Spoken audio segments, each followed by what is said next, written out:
Hello दोस्तों, स्वागत करते हैं आपके अपने चैनल यू हिंद एकेडमी में। जैसा कि आप लोगों ने उस दिन देखा था, हमने पूरा सिलेबस पॉलिटी का डिस्कस किया था। उसी में आज हम अपना पहला टॉपिक उठाते हैं, संविधान का निर्माण। यहाँ हम जानेंगे संविधान का निर्माण कैसे हुआ, किसने मांग की, संविधान में कितने अनुच्छेद हैं, कितने भाग हैं, इन सब के बारे में यहाँ विस्तृत रूप से हम अध्ययन करेंगे। आइए चालू करते हैं।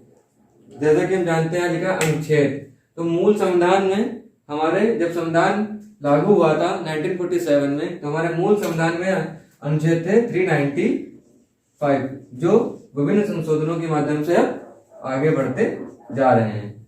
ठीक है। और उसके बाद आते हैं अनुसूची। जैसा कि हम जानते हैं कि पहले संविधान लागू होने के समय हमारे यहाँ पास 8 अनुसूची थी, और अब बढ़कर कितनी हो गई है?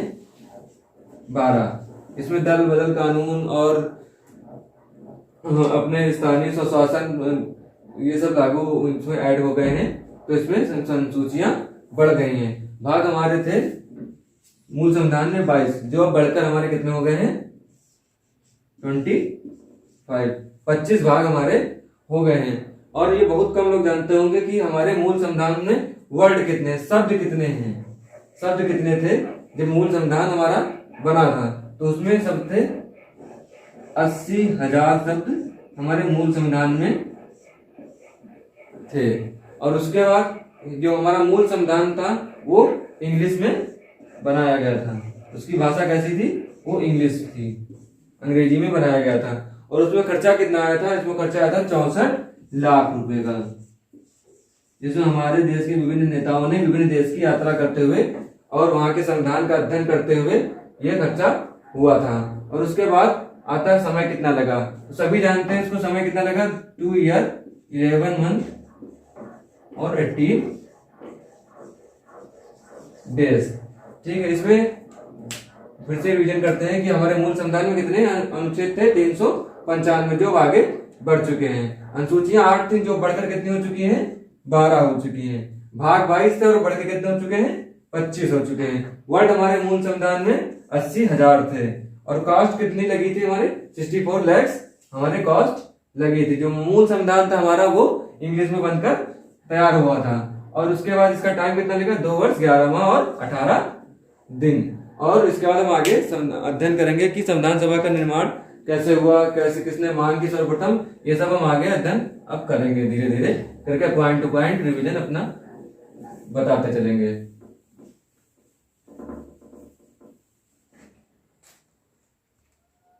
चलिए देखते हैं संविधान की मांग सर्वप्रथम किसने की। तो हमारे देश के नागरिक थे एमएन रॉय। एमएन रॉय जी ने सर्वप्रथम हमारे देश में संविधान की मांग की थी। कब की थी? 1934 में। 1934 में एमएन रॉय जी ने सबसे पहले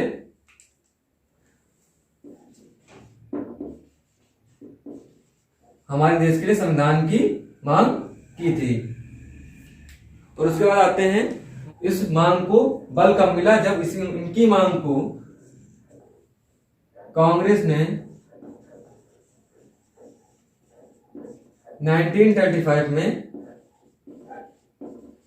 स्वीकार करके अंग्रेजों से कहा कि हमारी मांग स्वीकार की जाए और हमें एक नया संविधान दिया जाए और हमारे देश के लिए संविधान अलग हो, क्योंकि हमारे देश में विभिन्न भाषाएं, विभिन्न जातियां बोली जाती हैं। अनेकता में एकता का देश है हमारा देश। तो इसीलिए हम इंडियन कांग्रेस का जो अधिवेशन हुआ 1935 में, तो उसमें कहा गया कि ये हमारे देश के लिए एमएन रॉय जी की मांग को कांग्रेस ने स्वीकारा और अंग्रेजों से कहा कि हमारे देश के लिए एक नया संविधान लागू किया जाए। तो कांग्रेस ने मांग की थी 1935 में, कांग्रेस ने इसकी मांग की थी संविधान की।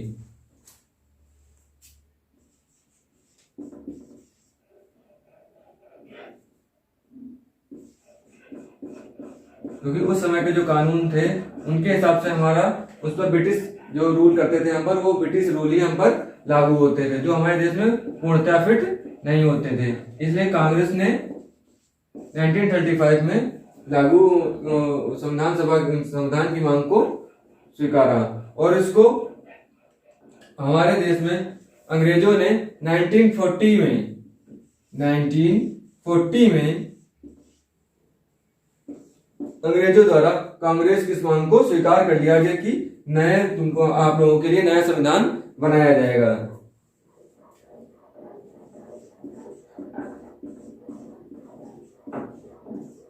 अंग्रेजों द्वारा मांग स्वीकार की गई।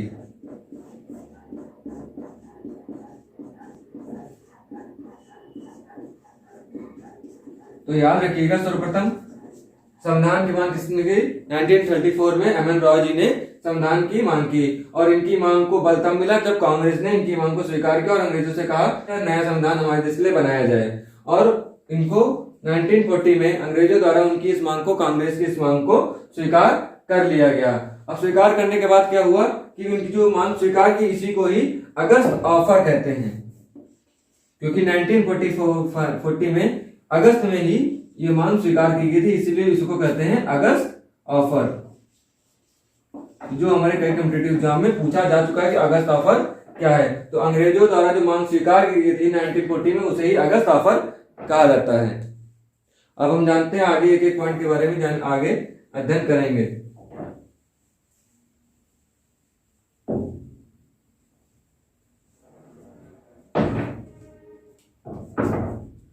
तो 1940 में जब अंग्रेजों ने ये मांग स्वीकार कर ली, उसके बाद क्या हुआ? 1946 नवंबर 1946 में हमारे देश के लिए कैबिनेट असेंबली बनाई गई, संविधान सभा बनाई गई, जिसमें 389 सदस्य हमारे देश के लिए थे। जब भारत और पाकिस्तान एक था, एकीकृत था, अलग अलग मुल्क नहीं थे, मतलब उसमें 389 सदस्य थे।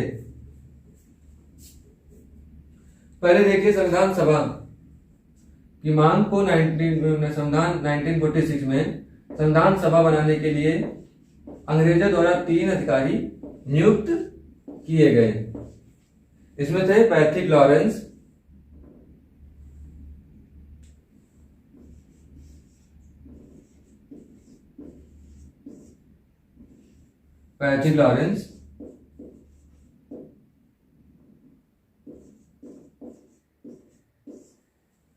A.V. अलेक्जेंडर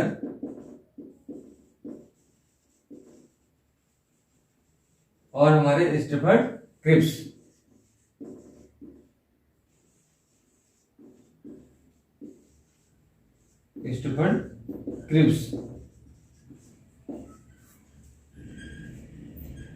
अंग्रेजों द्वारा 3 अधिकारी नियुक्त किए गए, जो हमारे संविधान सभा की मांग को दोहराते थे। मतलब हमारी संविधान सभा कैसी होगी, क्या होगी, किस प्रकार होगी, इन सब के बारे में जानकारी इकट्ठा करते थे। उसके हेड कौन थे? पैट्रिक लॉरेंस जी हेड थे। ठीक है, ये इनका काम ये था कि हमारे देश के लिए संविधान कैसा होगा, उसके बारे में विधिवत जानकारी इकट्ठा करना, उसमें कितने सदस्य होंगे, क्या नहीं होंगे, इन सबके अंग्रेजों ने 3 अधिकारी नियुक्त किए गए। Patrick Lawrence, A.V. Alexander, Stafford Cripps, जिनके हेड थे पैट्रिक लॉरेंस। अब अध्ययन करते हैं आगे संविधान सभा कैसी थी। तो हमारे देश के लिए संविधान सभा में सर्वप्रथम 1946 में जो पहले स्ट्रेंथ ऑफ कैबिनेट असेंबली, मतलब संविधान सभा की क्षमता,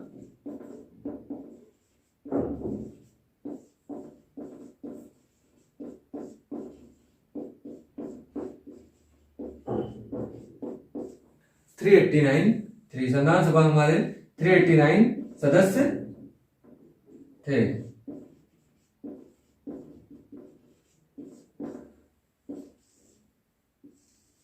जो आगे चले कुछ जिसमें से कुछ देशी, कुछ प्रांतीय, उसमें से इस तरह से थे सदस्य। यह बात 339 सदस्य थे जब भारत और पाकिस्तान हमारा एक था, अलग अलग नहीं हुआ था, जिसमें से 296 प्रांत के राजा थे और 93 हमारे रियासतों के थे।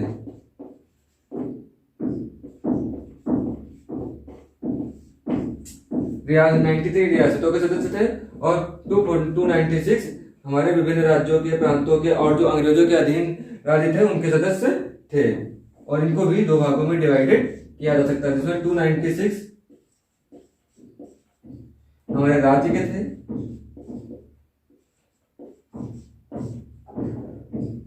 राज्य या प्रांत बोल सकते हैं, राज्य बोल दीजिए, उस समय के प्रांत थे,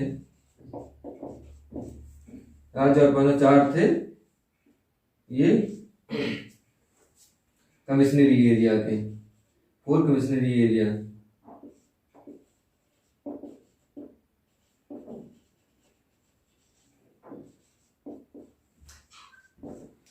जो हमारे 4 कमिश्नरी एरिया कौन कौन से थे? अजमेर,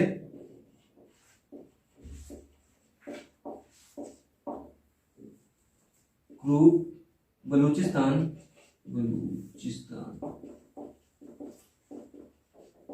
क्रूब और दिल्ली, जिनको हम ABCD के माध्यम से याद कर सकते हैं आसानी से। ए से अजमेर हो गया हमारा, बी से बलूचिस्तान हो गया, सी से क्रूब हो गया और डी से दिल्ली होगा। तो देखते हैं जब हमारे देश में 1946 में जब संविधान असेंबली की कॉन्स्टिट्यूशन असेंबली में कितने सदस्य थे? 389 और उसमें थे 296 प्रांतों के, और जो अंग्रेजों के द्वारा आधिपत्य राज्य थे उसमें से उनके सदस्य 296 थे, और 93 हमारे रियासतों के जो राजाओं के अधीन थे राज्य, उनके 93 सदस्य थे। और ठीक है, उसमें 296 में 292 प्रांतों के सदस्य थे और 4 कमिश्नरीज एरियाज थे, इसमें अजमेर, बलूचिस्तान, क्रूब और दिल्ली आते हैं। जो आज के समय में हम बोल सकते हैं कि हमारे केंद्र शासित प्रदेश। कमिश्नरी एरियाज का मतलब होता है केंद्र शासित प्रदेश। उसमें 4 केंद्र के प्रदेश थे, जिसमें अजमेर, बलूचिस्तान, क्रूब और दिल्ली। इनको हम ABCD के माध्यम से आसानी से याद कर सकते हैं। और इसके बाद हम अध्ययन करेंगे जब हमारा भारत और पाकिस्तान विभाजित हो गया तब कितने सदस्य बचे हमारे देश में, और उसमें कितने कमिश्नरी एरिया से कितने प्रांत के थे, ये सब हम अध्ययन करेंगे। जब हमारा भारत आजाद हुआ या बोल सकते हैं जब पाकिस्तान से अलग हुआ 1947 में,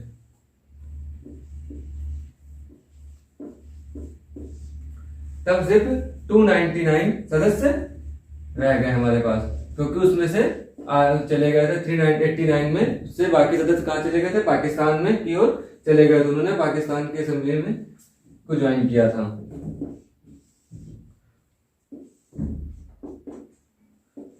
टू 99 में 229 हमारे प्रांत के थे और 70 हमारे रियासतों के सदस्य थे। और ये जो इलेक्शन हुआ था उस समय तो कोई वोट हमारे देश में निर्वाचन आयोग या कोई इलेक्शन कमीशन तो था नहीं, तो कैसे चुनाव होते? ये सारे हमारे इनडायरेक्ट इलेक्शन से चुने गए थे। इनडायरेक्ट इलेक्शन क्या होता है? वो होता है इनडायरेक्ट इलेक्शन जिसमें हम अप्रत्यक्ष मत डालते हैं। जैसे हमने किसी को नियुक्त किया, वो जाके किसी और को नियुक्त करे, इसी तरीके से होता है इनडायरेक्ट इलेक्शन, जिसके बारे में आगे जाके अध्ययन करने वाले हैं। तो इन सबको किस तरीके से चुना गया था? इनडायरेक्ट इलेक्शन, अप्रत्यक्ष मत प्रणाली द्वारा इनका चुनाव हुआ था।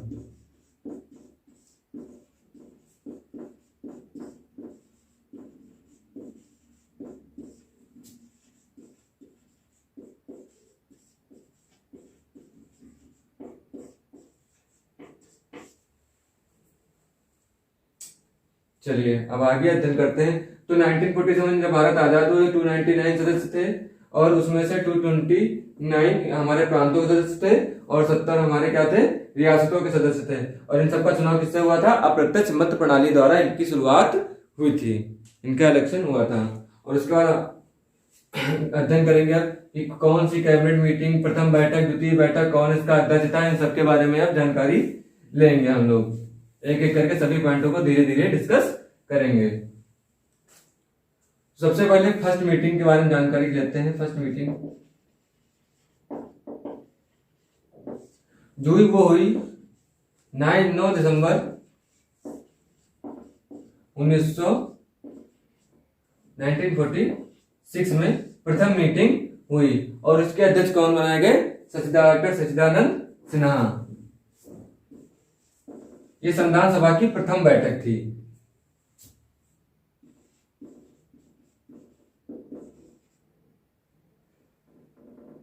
पेन बदल लेते।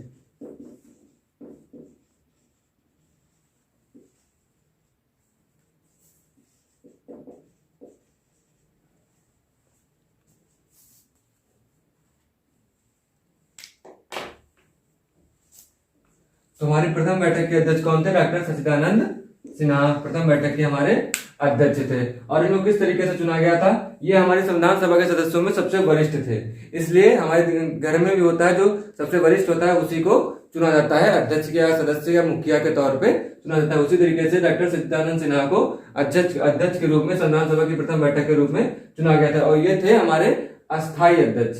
क्या थे डॉक्टर सच्चिदानंद? पेपर में आता है एग्जाम में कभी कि हमारे देश के जो प्रथम बैठक हुई थी संविधान सभा की, वहां के प्रथम अस्थायी अध्यक्ष कौन थे? तो हमारा जवाब होगा डॉक्टर सच्चिदानंद सिन्हा।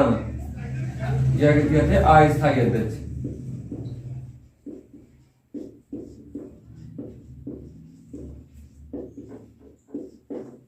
और इसके 2 दिन बाद हमारी दूसरी मीटिंग हुई।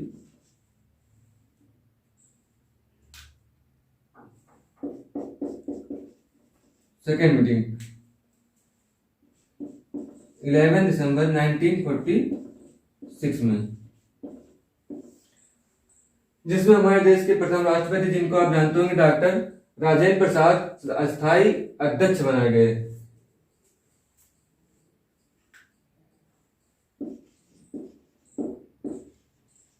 डॉक्टर राजेंद्र प्रसाद को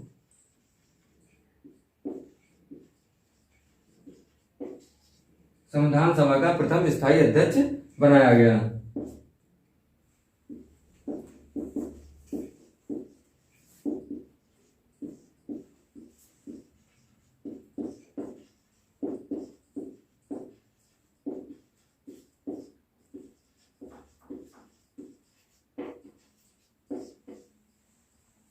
ये तो सभी जानते हैं, अधिकतर वीडियो में बताया जाता है कि 1946 में हमारी दूसरी मीटिंग हुई, डॉक्टर राजेंद्र प्रसाद उसके हमारे स्थायी सदस्य अध्यक्ष बने। लेकिन ये जानकारी बहुत मुश्किल है कि उपाध्यक्ष वाइस प्रेसिडेंट कौन था? उपाध्यक्ष कौन था? तो हमारे HC मुखर्जी हमारे संविधान सभा की द्वितीय बैठक में क्या थे? उपाध्यक्ष चुने गए थे।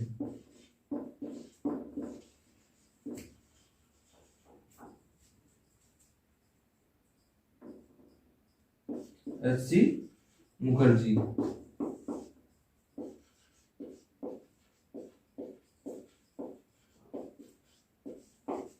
HC मुखर्जी हमारे संविधान सभा की बैठक के प्रथम उपाध्यक्ष चुने गए थे। और उसके बाद हुआ हमारे उद्देश्य प्रस्ताव आया, जो जवाहरलाल नेहरू द्वारा रखा गया था। तो हम लोग उद्देश्य प्रस्ताव पे चर्चा करते हैं। उद्देश्य प्रस्ताव किसने रखा था? हमारी संविधान सभा की प्रथम बैठक हुई थी 9 दिसंबर 1946 को, और उसके बाद दूसरी बैठक हुई 11 दिसंबर 1946 को, और उसके 2 दिन बाद 13 दिसंबर 1946 को पंडित जवाहरलाल नेहरू जी द्वारा हमारा उद्देश्य प्रस्ताव रखा गया। कब रखा गया? 13 दिसंबर 1946 को डॉक्टर पंडित जवाहरलाल नेहरू द्वारा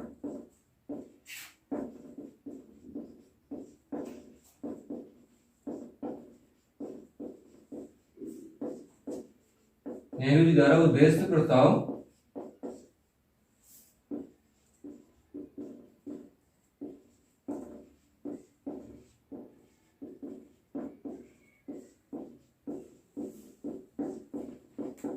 रखा गया, जिसे 22 जनवरी 1947 में स्वीकार कर लिया गया। कैबिनेट असेंबली द्वारा 22 जनवरी 1947 को स्वीकार कर लिया गया।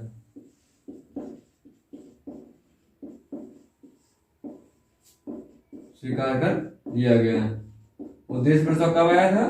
13 दिसंबर 1946 को। कौन लाया था? पंडित जवाहरलाल नेहरू जी। और उनको स्वीकार कब किया गया? कैबिनेट असेंबली द्वारा 22 जनवरी 1946 को स्वीकार कर लिया गया है। और इसके बाद हम इसमें अंतर्गत जो आज का उद्देश्य प्रस्ताव है, यही हमारी प्रस्तावना जाके बनी। उद्देश्य प्रस्ताव के सभी पॉइंट्स में को प्रस्तावना में जगह मिली।